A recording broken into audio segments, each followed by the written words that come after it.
नमस्कार, रसस्वादम किचनमध्ये आपणा सर्वांचं खूप खूप स्वागत।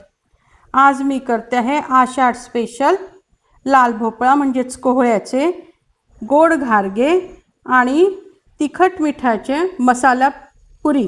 चला तर मग बघूया कसं करायचं ते। त्यासाठी तुम्ही चक्री कोहळं किंवा त्याला काशी कोहळं म्हणतात ते घेऊ शकता किंवा साधा कोहळं साधा लाल भोपळा घेऊ शकता। हा लाल भोपळा घेतलेला आहे मी। याची पाठ जी आहे ही आपल्याला हे काढून घ्यायचं आहे आणि हे ह्या पद्धतीने हे असं सगळं काढून घेतल्यानंतर याला आपल्याला आता स्टीमरमध्ये 10 मिनिटं वाफवून घ्यायचं आहे। हे बघा, आपण हे लाल भोपळ्याचे हे सगळे सालं काढून घेतलेले आहेत मी आणि आता हे स्टीमरमध्ये मी असं 10 मिनिटासाठी वाफायला ठेवते आहे।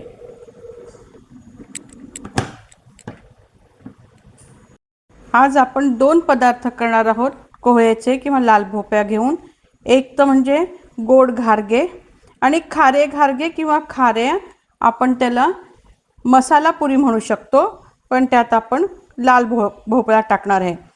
त्या खाऱ्या पुऱ्यांसाठी जी आपल्याला चटणी करायची आहे त्यासाठी आपल्याला घ्यायची कोथिंबीर आहेच आणि दुसरं कोथिंबीरी बरोबरच मी हे जे सगळे आपण जे सालं काढलेले आहेत ना, ही पाठ आहे लाल भोपळ्याची, ही पूर्ण मी सालं ह्या चटणीत टाकणार आहे। म्हणजे आपण घेतलेलं भाजी जी आहे ही पूर्ण काही न फेकता आपण तिचा उपयोग करणार आहोत।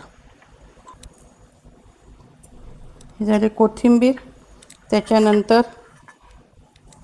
1 टीस्पून मी जिरं घेतलेलं आहे, 1 इंच आल्याचे तुकडे घेतलेले आहेत, मिरच्या घेतलेल्या या लवंगी मिरच्या आहेत, तिखट आहेत, 5 मिरच्या घेतलेल्या आहेत। आपण तिखटाचं प्रमाण मग नंतर कमी जास्त करू शकतो आणि मीठ घालायचे।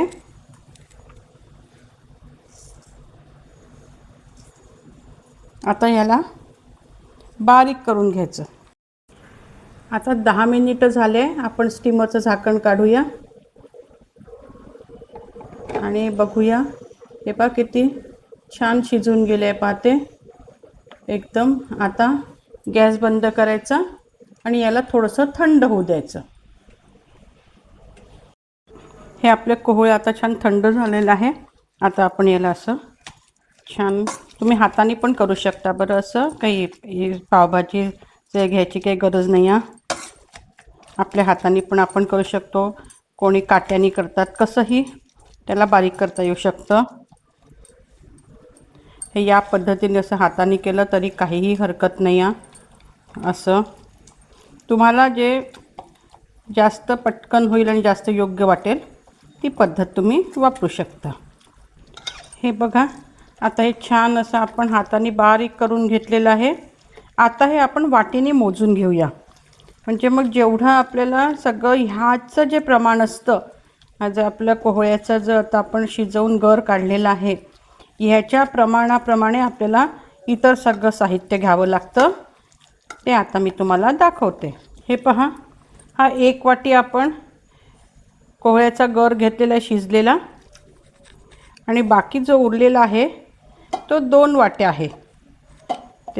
तो आपण खाऱ्या जे आपण मसाला पुरी करणार आहे याच्यासाठी वापरूया।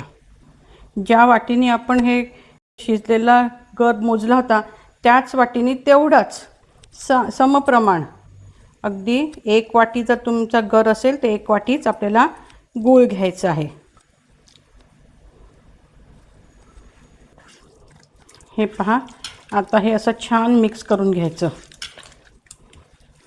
लाल भोपळा आणि गूळ हे असं एकदम एकजीव झालं पाहिजे। आणि आता यामध्ये जी आपली कणिक जेवढी जाईल तेवढी टाकायची। तरी पण प्रमाण म्हणून सांगते की जेवढं आता हे जर आपलं 2 वाट्या प्रमाण झालं असेल आपलं लाल भोपळा आणि गूळ मिळून, तर 2 वाट्या आपल्याला यात कणिक घालायची आहे।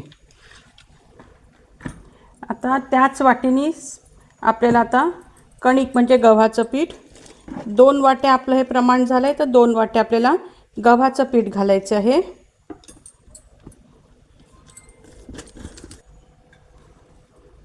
2 चमचे आपल्याला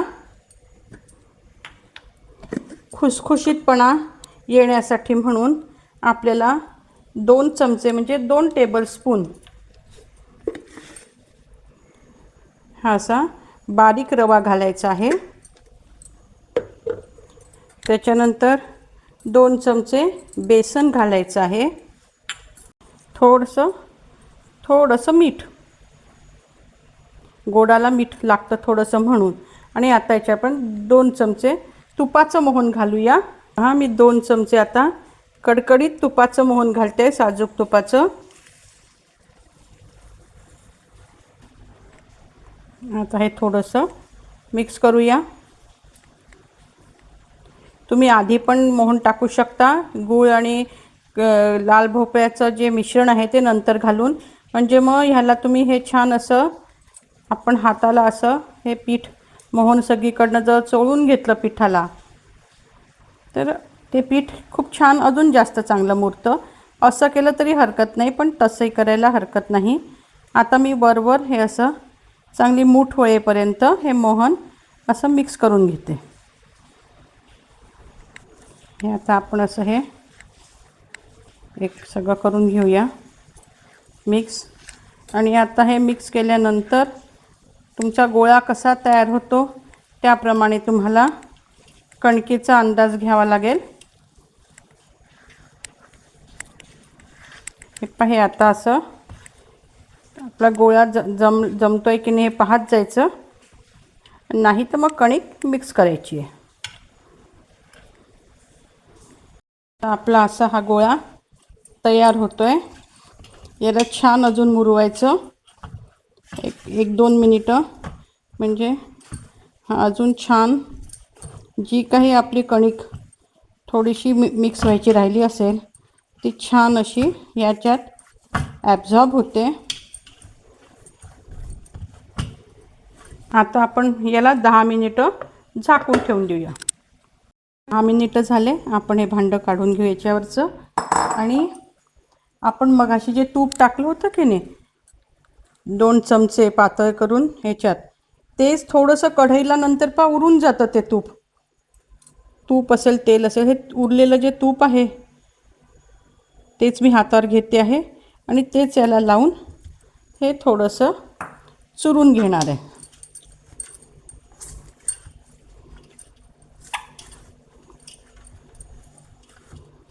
आता आपलं छान पीठ मस्त मुरवलेलं आहे. आता आपण त्याला आपल्याला जसे हवे तसे गोळे करून घेऊया, छोटे मोठे जसं पाहिजे. पुरीचा साईज आपल्याला किती पाहिजे त्याप्रमाणे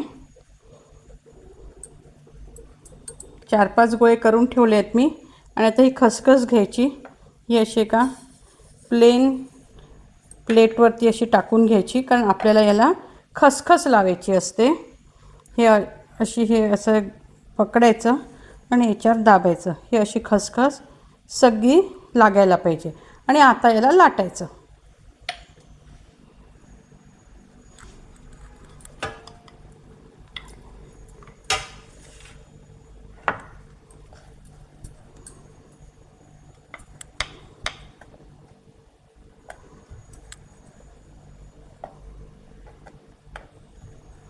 खूप पातळ नाही आणि खूप जाड नाही अशी ही पुरी लाटायची आपल्याला. याला अजिबात पीठ किंवा तूप तेल लावायची गरज पडत नाही, कारण आपण ते सरळ गुळाच्या पाण्यातच गुळातच भिजवलेलं. गुळालाही पाक सुटतो आणि आपण कोहळं शिजवून घेतलेलं आहे, त्याच्यामुळे दोन्हीचं हे करून हे पहा हे इतपत जाडी ठेवायची आहे. खूप जाड नाही, खूप पातळ नाही. आणि हे पण मध्यम आणि फुलच्या मध्ये जो गॅस असतो ना त्याच्यात आपल्याला ही पुरी तळायची आहे.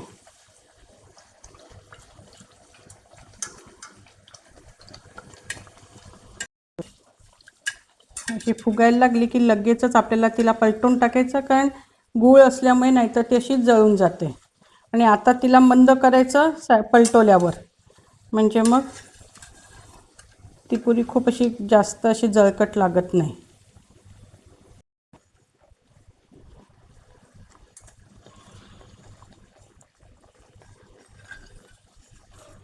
आता हे सगळं तेल असं काढून घ्यायचं आणि मग काढून ठेवून द्यायचे बाजूला.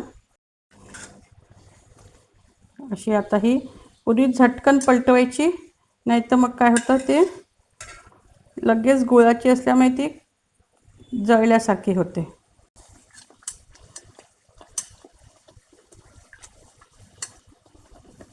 ही अशी फुगल्याबरोबर आपल्याला अशी पलटवून घ्यायची.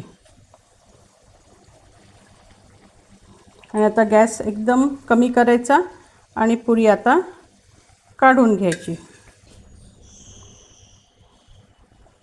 ही खसखशीची बाजू आहे ना, ही वरती असली पाहिजे तळताना.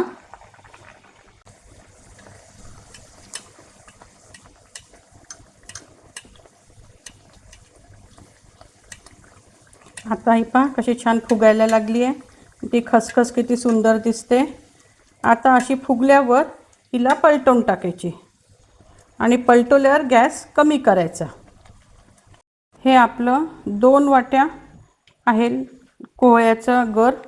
त्यात सगळ्यात पहिल्यांदा आपल्याला हे सगळं अंदाजानेच पीठ आहे, पण सगळ्यात पहिल्यांदा आपल्याला 1 वाटी कणिक घालून घ्यायचे, ज्या वाटीने आपण हा गर मोजला आहे. त्याच्यानंतर अर्धी वाटी ज्वारीचं पीठ घालायचं आहे.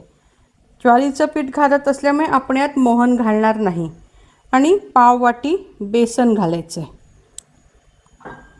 आता हे सगळं मिक्स करायचं. त्याच्यानंतर जर आपल्याला वाटलं की नाही अजून पीठ जातं, तर मग आपण कणिक थोडीशी घालूया. आपण मगाशी ही हिरवी चटणी करून ठेवलेली होती. यात मी या लाल भोपळ्याच्या जी पाठ असते, साल असते, तीसुद्धा मी या चटणीत घातलेली आहे. मी नेहमीच अशी चटणी करते, तुम्हीही करून बघा. याच्यात मी लिंबू पिळते आणि हिंगाची फोडणी टाकत असते. आज मी लिंबू पिळलेले नाही आणि फोडणी टाकलेली नाही आहे. आता ही चटणी आपण यात घालायची आहे. यात आपण तिखट मिरच्या वापरलेल्या आहेत, त्यामुळे तुमच्याकडे कसं तिखट लागतं या अंदाजाने तुम्ही तिखट घाला. तर हळद, एक अर्धा चमचा हळद घातली आहे. 1 चमचा मी तिखट घालते आहे. 1 चमचा धणेपूड आहे आणि 1 चमचा जिरेपूड. ही साधीच भाजलेलं नाही आहे माझं जिरं, साधीच आहे ही जिरेपूड. त्याच्यानंतर तीळ भरपूर तीळ घाला. ह्याला की 1 चमचा 1.5 चमचा असं नाही, तुम्हाला वाटत असेल त्याप्रमाणे घाला. आणि मीठ.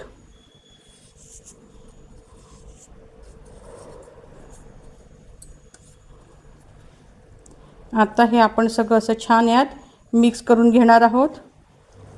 तुम्हाला घालायची तर वरून नुसती कोथिंबीर घालू शकता, पण मी चटणीमध्ये कोथिंबीर टाकलेली आहे, त्याच्यामुळे मी काही यात हे घालत नाही आहे. आणि मी चटणीत लसूणही घातलेलं नाही आहे. जर का मी हे यात कोहळं लाल भोपळा हे घातलं नसतं, तर मग मी त्यावेळेला चटणीमध्ये लसूण घालते. पण लाल भोपळ्याची चव आणि लसणाची ते कॉम्बिनेशन खूप छान वाटत नाही, म्हणून मी आज चटणीमध्ये लसूण घातलेलं नाही आहे. हे थोडंसं आसट वाटतं आहे, म्हणून मी 1 पाव वाटी कणिक टाकलेली आहे. आपल्याला याच्यात अजिबात पाणी न घालता हे पीठ भिजवायचं आहे. आता आपला असा गोळा तयार झालेला आहे. हे ह्याच वेळी तुम्ही ना थोडंसं भिजवताच तिखट मीठ कसं आहे याची चव बघू शकता. आता थोडंसं तेल घ्यायचं आणि याच्यात लावायचं. हे मात्र आपल्याला अजिबात मुरायला ठेवायची गरज नाही बरं, कारण आपण यात ज्वारीचं पीठ वापरलेलं असल्यामुळे याची आपल्याला लगेचच ही मसालापुरी करून घ्यायची. कारण ज्वारीचं पीठ नाही तर मग ते जर जास्त वेळ ठेवलं तर ते आसट व्हायला लागतं. म्हणून हे आता तेल लावून थोडंसं 1 मिनिट असं चुरलं की लगेच आता पुऱ्या करायला घ्यायच्या. आपला असा आता गोळा तयार झाला आहे. याचं प्रमाण एकच लक्षात ठेवायचं तुम्ही की जेवढी कणिक त्याच्या अर्ध ज्वारीचं पीठ आणि त्याच्या अर्ध म्हणजे बेसन, म्हणजे 1 वाटी कणिक लागली तर अर्धी वाटी ज्वारीचं पीठ आणि पाव वाटी बेसन, ह्या प्रमाणातच आपल्याला हे पीठ भिजवायचं आहे. यात अजिबात मोहन वगैरे काही घालायचं नाही.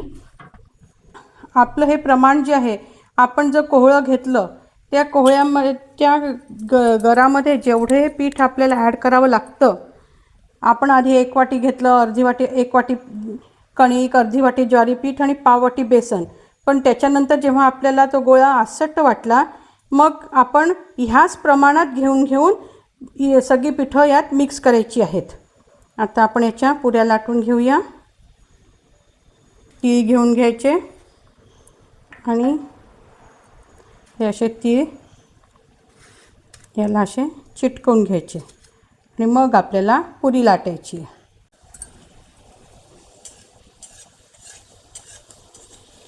हे पहा कशी छान आपली पुरी फुगली आहे बघा. हे तीळ किती सुंदर दिसत आहेत. हे तीळ ऐच्छिक आहेत बरं. छान अशी पुरी दोन्ही बाजूनी खमंग भाजून घ्यायची आणि हे अशी याच्यातलं तेल काढून घ्यायचं आणि बाजूला ठेवून देते मी.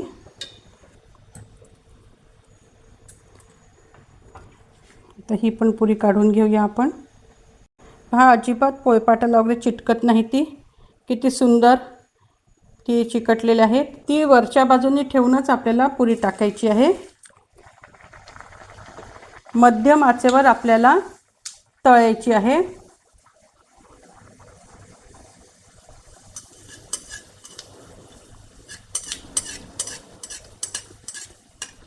पहा किती सुंदर फुगते.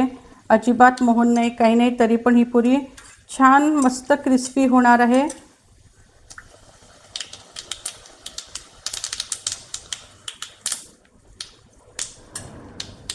हिलाही आपण अशी काढून घेऊया.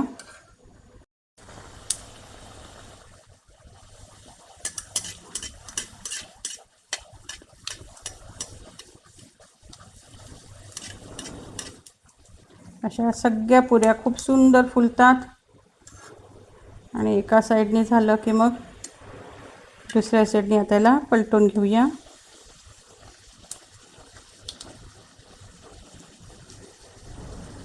तुम्हाला वरून तीळ लावायचे नसतील तर त्या ऐच्छिक आहे, आपण आतमध्ये तीळ घातलेलेच आहेत, पण पुरी नंतर दिसायला सुंदर दिसते, लागायला तर चवीने छानच लागते. पण हे असे तीळ थोडेसे तेलात गळतात, वाया जातात म्हणून.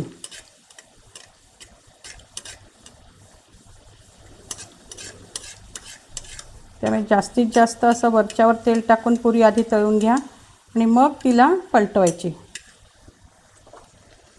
दोन्हीकडनं किती छान, अगदी छान फुगलेली आहे बघा पुरी. आता आपण हिला काढून घेऊया. हे पहा अशा सगळ्या पुऱ्या अशा सुंदर फुगतात आणि खूप खुसखुशीत लागतात. आपले लाल भोपळ्याचे किंवा कोहळ्याचे गोड घारगे तयार आहे आणि कोहळ्याच्याच तिखट मीठवाल्या मसाला पुरी पण आपली तयार आहे. बघा किती सुंदर दिसत आहेत. हे पहा हे घारगे पण किती आणि असे छान कडक आहेत बरं. हे बघा मी तुम्हाला छान, हे पहा किती कडक आहे पाहते आणि किती सुंदर असा पापुद्रा आहे, छान आहे पहा त्याला आलेला. इतके सुंदर खुसखुशीत झाले आहेत हे गोड घारगे. आता हे तिखट मिठाची मसाला पुरी ह्या पण बघा इतके छान आहे. तेल अजिबात तेल नाही लागत आहे हाताला. कुठले घेऊन बघा. आणि ह्या देखील एकदम खुसखुशीत असे झालेले आहेत या पुऱ्या देखील. ह्यालाही मी तुम्हाला दाखवते फोडून. हे बघा किती छान असं एकदम खुसखुशीत आणि आतून अशी छान पापुद्रा सुटलेली अशी ही पुरी तुम्ही करून बघा. दोन्ही गोष्टी खूप सोप्या आहेत आणि फक्त आषाढातच करायची गरज नाही, ह्या एरवी पण आपण केव्हाही करू शकतो. तुम्हाला जर आवडलं असेल तर नक्की माझ्या या व्हिडिओला लाईक करा, मित्रपरिवारांबरोबर शेअर करा आणि माझ्या चॅनलला सबस्क्राईब करा. धन्यवाद.